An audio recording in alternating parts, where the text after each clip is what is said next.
मौजूदा हुकूमत के दौर में बहुत ज़्यादा मायूसी फैली है।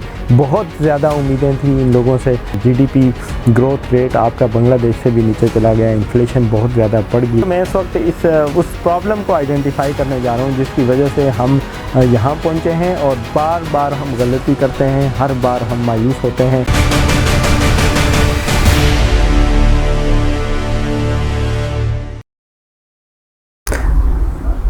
बिस्मिल्लाहिर्रहमानिर्रहीम। दोस्तों, इस वक्त मैं एक बहुत अहम नुक्ते की तरफ आपकी तवज्जो को मबज़ूल कराने जा रहा हूँ।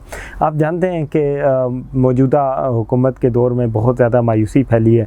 बहुत ज़्यादा उम्मीदें थी इन लोगों से। ये लोग कह रहे थे कि हम स्टेटस को चैलेंज करेंगे, हम राहत को ख़त्म करेंगे, वीआईपी जो है वो कल्चर का ख़ात्मा होगा और मुल्क की इकानमी जो है 90 दिनों में और फिर 1-3 माह में और फिर यहाँ पहुँचेगी और वहाँ पहुँचेगी।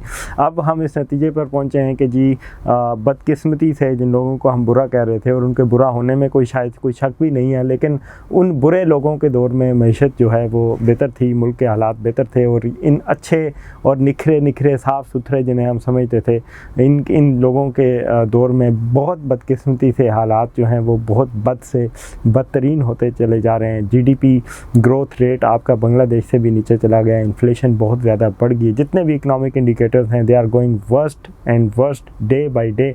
अनफॉर्चुनेटली यहाँ पर एक सवाल ये पैदा होता है, मैं वैसे जो गुफ्तगू कर रहा हूँ मैं वहीं लोगों के लिए गुफ्तगू कर रहा हूँ और मेरा उन लोगों से गुफ्तगू करने का मुझे कोई वास्ता नहीं है उन लोगों के साथ जिन लोगों ने अपनी गाय के गोबर को हर सूरत में जो है वो गाजर का हलवा साबित करना है। I am not interested to discuss with you. Please, अगर आप सुन रहे हैं तो आप इस वीडियो को बिल्कुल मत सुने, आपको इस वीडियो से कुछ भी नहीं मिलेगा, क्योंकि मैं इस वक्त उस प्रॉब्लम को आइडेंटिफाई करने जा रहा हूँ जिसकी वजह से हम यहाँ पहुँचे हैं और बार बार हम गलती करते हैं, हर बार हम मायूस होते हैं।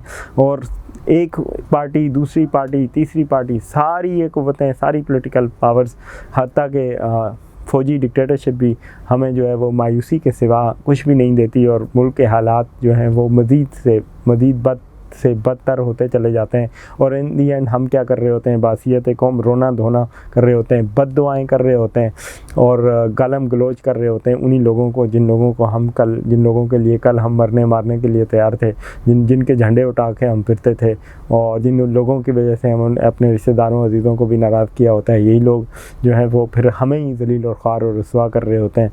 तो उस वक्त एक ज़हीन इंसान, मैं एक कुंद और एक ऐसे बंद दिमाग की बात नहीं कर रहा, उसने तो कभी भी बात नहीं समझी, लेकिन एक ज़हीन इंसान से मैं इस वक्त मुखातिब हूँ जो प्योरली जो है वो इंटेलेक्चुअल बुनियादों के ऊपर एनालिसिस करने की सलाहियत रखता है। दोस्तों, पाकिस्तान का मसला स्टेटस को है और स्टेटस को डिफ़ाइन करना, उसको समझ जाना बहुत ज़रूरी है। जिस दिन आप स्टेटस को उसको डेफिनेशन को और उसकी डायमेंशंस को समझ जाएंगे, उस दिन यकीन जानिए आपको पता जाएगा कि इस मुल्क का मसला क्या है और इस मुल्क का सलूशन भी है। ऐसा नहीं है कि इसकी मईशत का, इसकी माशरत, सियासत, अदालत, इन मामलात में हमारे पास सलूशन नहीं है।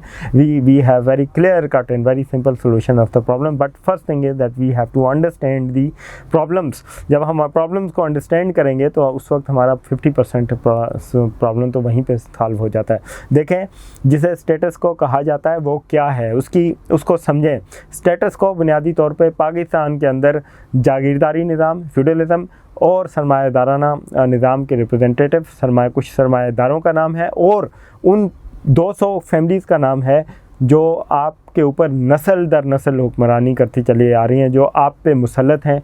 और एक पार्टी में भी वही कुव्वतें जो हैं वो सर उठाती हैं, वही आ जाती हैं। दूसरी पार्टी जब जो है वो आती है तो दूसरी पार्टी में भी वही फसली बटेरे जो हैं वो आ जाते हैं। और तीसरी पार्टी जब कोई उनके ख़िलाफ़ बात करती है तो वही आ जाते हैं। याद रखिएगा, मौजूदा जितनी भी पॉलिटिकल पार्टीज़ हैं, इनके आपस में आप कॉन्फ्लिक्ट खबरों में हर वक्त सुनते रहते होंगे, लेकिन ये सब एक ही पार्टीज़ हैं, एक ही पार्टी के बहुत सारे नाम हैं और इनमें कोई फ़र्क नहीं, इनमें वही कुव्वतें हैं जिन्हें हम स्टेटस को कहते हैं।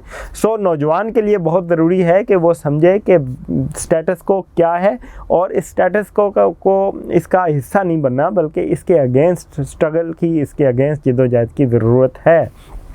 एक पढ़ा लिखा बाशऊर नौजवान ही इस बात को समझ सकता है कि भाई हमने कोई कसम नहीं खाई हुई कि हम नस्ल दर नस्ल इन्हीं लोगों के जो है वो बाजगुजार रहेंगे, इन्हीं के ग़ुलाम रहेंगे, इन्हीं के परवरदा रहेंगे और फिर इन्हीं की जो है हम सपोर्ट करते रहेंगे। ये जो भी करें हम इनको इनके गलत को भी दुरुस्त कहेंगे, और अगर हमारी कोई पॉलिटिकल पार्टी खुदा न खासा हमारे अगेंस्ट है या हम उसके अगेंस्ट है और उसकी कोई बात दुरुस्त है और हम उसको उस दुरुस्त बात को भी सिर्फ अपनी जहालत और अपनी तासुब की बुनियाद के ऊपर, अपनी वाबस्तगी की बुनियाद के ऊपर उसको गलत कहेंगे, तो मेरे ख़्याल से ये भी किसी भी पढ़े लिखे बाशऊर इंसान का ये मिजाज नहीं है, ये एक जाहिलाना मिजाज है। नौजवानों के लिए जो मैं अर्ज़ करना चाह रहा हूँ, नौजवानों को ये बात ज़रूर समझ लेनी चाहिए कि भाई बात सुनो, इसमें जज्बाती मत हो, नेवर बी इमोशनल। इसको ज़रा थोड़े से ठंडे दिमाग के साथ समझो। मसला क्या है, आपको ये जो सियासी निज़ाम है, मौजूदा पॉलिटिकल स्ट्रक्चर जो है, आपको इससे ज़्यादा कोई अपॉर्चुनिटी नहीं देता कि आप किसी जागीरदार, किसी सरमायादार या किसी मौरूसी सियासत के किसी रिप्रेजेंटेटिव के सपोर्टर बन जाएं, या आम अल्फाज में या आप चमचे बन जाएं या थोड़े बड़े चमचे बन जाएं, ठीक है। इसके अलावा आपकी कोई हैसियत ये निज़ाम तस्लीम करने के लिए तैयार नहीं है। आप बहुत टैलेंटेड होंगे, बहुत कॉम्पिटेंट होंगे, बड़ी आप में लीडरशिप की सलाहियतें होंगी, लेकिन आपके मुकाबले में वही आएगा जो पिदरम सुल्तान बूद होगा, जो एक सियासतदान के घर में पैदा हुआ है, जो मौरूसी सियासत के ज़रिए आया है, जो एक नवाब का बेटा है, जो एक जागीरदार का बेटा है। ये सारे गंदे अंडे जो हैं दिस वे, या कोई वो जो फैमिली, जो 200 फैमिलीज़ हैं जो नस्ल दर नस्ल आपके ऊपर जो हैं वो मुसल्लत हैं, यही सारे गंदे अंडे जो हैं, इन गंदे अंडों में से जो भी बच्चे निकलेंगे आपको उनकी ग़ुलामी करनी है। या तो आपके पास ये सिस्टम है कि इन्हीं लोगों के चमचागीर बन जाएं और छोटे चमचे बने, या बड़े चमचे बन जाएं, थोड़े बड़े बन जाएं। कुछ चमचे होते हैं जो देख से भी थोड़े बड़े हो जाते हैं। तो ये आपकी ये हैसियत हो सकती है। आप समझते हैं कि अगर आपको लगता है कि यू आर नो वन, आपकी कोई इज़्ज़त नफ्स नहीं है, आपने जो तालीम हासिल की है वो सारी जो है वो बिल्कुल बेकार थी, आपका कोई उसूल नहीं है, तो आप फिर वो इसी सिस्टम का हिस्सा बन जाएं। लेकिन अगर आपको लगता है कि आप एक इंसान हैं, बनी नौ इंसान हैं, आपको अल्लाह ताला ने झुकने के लिए पैदा नहीं किया, आपको अल्लाह ताला ने जो है वो, जैसे इकबाल ने कहा कि जवानों को पीरों का उस्ताद कर, खिरत को ग़ुलामी से आज़ाद कर, जवानों को पीरों का उस्ताद कर। अगर आपको लगता है कि आपको भी अल्लाह ताला ने कुछ करने के लिए पैदा किया है, आप भी बाइज़्ज़त हैं, आपका भी हक़ है कि आप भी पॉलिटिकल जो है वो सिनेरियो में, इस कॉन्टेक्स्ट में ख़ुद आप आगे आएँ, इस मुल्क के प्रॉब्लम्स का हल दें। तो फिर आपके पास सिर्फ़ और सिर्फ एक ऑप्शन है। पहले ऑप्शन मैंने आपको बता दिया कि चमचे बन जाए। दूसरा ऑप्शन बाइज़्ज़त रास्ता है, वो ये है कि आप नई पार्टीज़ बनाएं, नई पॉलिटिकल पार्टीज़ बनाएं, जेन्युइन बुनियादों के ऊपर, नज़रियाती बुनियादों के ऊपर, जमहूरी बुनियादों के ऊपर इन पार्टीज़ के मुकाबले में पार्टीज़ बनाएं, या किसी ऐसी पार्टी को ढूंढें जहां पे आम इंसान की कोई औकात है, कोई इज़्ज़त है, जहां पे कोई आम इंसान जो है वो टॉप लीडरशिप तक जा सकता है।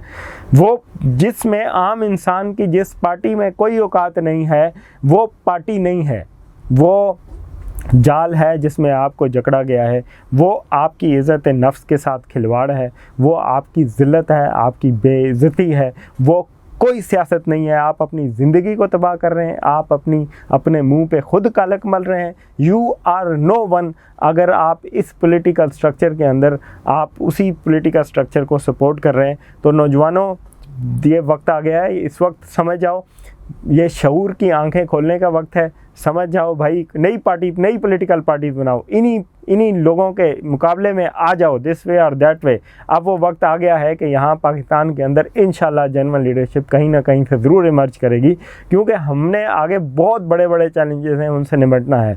और मैं उस तरफ चैलेंजेस की तरफ नहीं जाना चाह रहा, but we need to understand one thing कि भाई खुदा का वास्ता है, अपने तासुबात को, अपनी जहालतों को, तंग नज़रियों को, इन पार्टी की वाबस्तगियों को, ये जो आपने जो गले में कलावे डाले हुए हैं जो ग़ुलामी के, इनको उखाड़ फेंको, दिमाग का इस्तेमाल करो, इन्हीं लोगों के हाथों से बार बार बेवकूफ़ मत बनो और कुछ नई राहें तलाश करो और इस मुल्क का कुछ बनाओ यार।